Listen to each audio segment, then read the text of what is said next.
இன்றே டவுன்லோட் செய்து உங்கள் ஃபேவரட் ஷோக்களை என்ஜாய் பண்ணுங்க. நீ என்ன பெரிய மாவீரனா? உன்னை ஜெயிக்க முடியாதுன்ற மெதப்புல இருக்கியா? இன்னைக்கு உன் அத்தக்காரியோட உன்னையும் தோக்கடிச்சு காட்டுறேன்டா. இன்னையோட நீங்க ஊருக்குள்ள தலை நிமிர்ந்து நடக்க கூடாதுடா. நான் இந்த போட்டிக்கு ஒத்துக்கிறேன். என் ஆளு உன்னை எதிர்த்து களத்துல குதிப்பான், ஜெயிச்சு காட்டுவான். அப்புறம் இருக்குடா உனக்கு. சித்தி, இப்ப எதுக்கு இந்த போட்டிக்கு ஒத்துக்கிட்டீங்க? இங்க பாருங்க, அவன் உசு பேத்தி காரியம் சாதிக்க பாக்குறான். நீங்க தேவையில்லாம அவன் வெறிச்ச வலையில மாட்டிக்கிறீங்களே.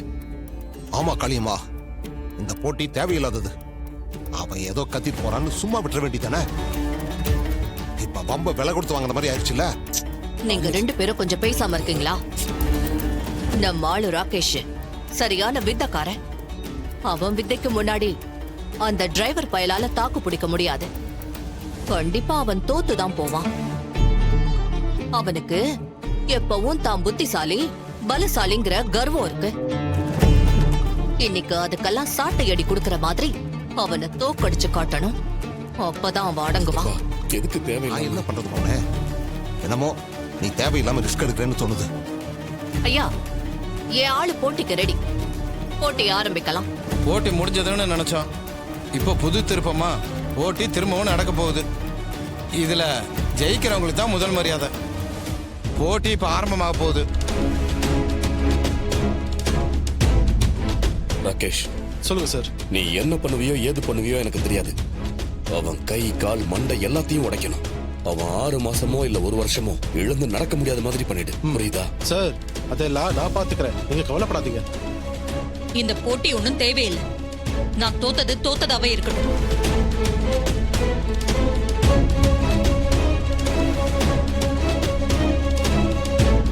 ஈஸ்வரி, மாப்பிள்ள போட்டியில கலந்துக்கிற நேரத்துல ஏன் இப்படி எல்லாம் பேசுற?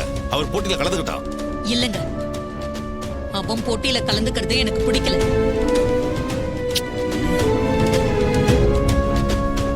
எனக்கு ஒண்ணும் அவன் ஜெயிச்சு முதல் மரியாதை கிடைக்க வேண்டாம். அதுக்கு நான் தோத்ததாவே இருக்கட்டும். என்ன பைத்திய மாதிரி பேசுற? மாப்பிள்ள போட்டியில கலந்துக்கலாம் சிவனத்தை ஜெயிச்ச மாதிரி ஆயிடும். அவனுக்கு தான் முதல் மரியாதை கிடைக்கும். அதுக்கு அவன் தகுதியானவனே கிடையாது. இந்த வருஷம் நம்ம விட்டு கொடுத்தோம்னா அதுக்கப்புறம் முதல் மரியாதை கிடைக்கிறதுக்கான வாய்ப்பே இல்லாம போயிடும். மாப்பிள்ள போட்டியில கலந்துக்கிட்டோம். உன் மரியாதை குறைஞ்சு போகாம அவர் பார்த்துப்பாரு. ஆமத்த, சகலமல இருக்கிற கோபத்துல தப்பான முடிவை எடுத்துறாதீங்க. இங்க பாருங்க, இப்போதைக்கு நாம ஜெயிக்கணும், அதுதான் நமக்கு முக்கியம். ஊர் தலைவியா இருக்கிற நீங்க தோத்தீங்கன்னு வச்சுக்கோங்க, அது நமக்கு தான் அசிங்கத்தை. அப்புறம் இந்த சிவராண்டியும் காளியம்மாவோட ஆட்டம் ரொம்ப அதிகமாயிடும். நீங்க பாருங்க, நம்ம குடும்ப பிரச்சனை எதுக்கு நாம இங்க காட்டணும்? அதெல்லாம் வீட்டுல போய் பாத்துக்குவோம். இப்போதைக்கு சகலையை ஆட விடுங்க. ஜெயிச்சு வந்து நமக்கு தான் மரியாதை சேர்ப்பாப்ல.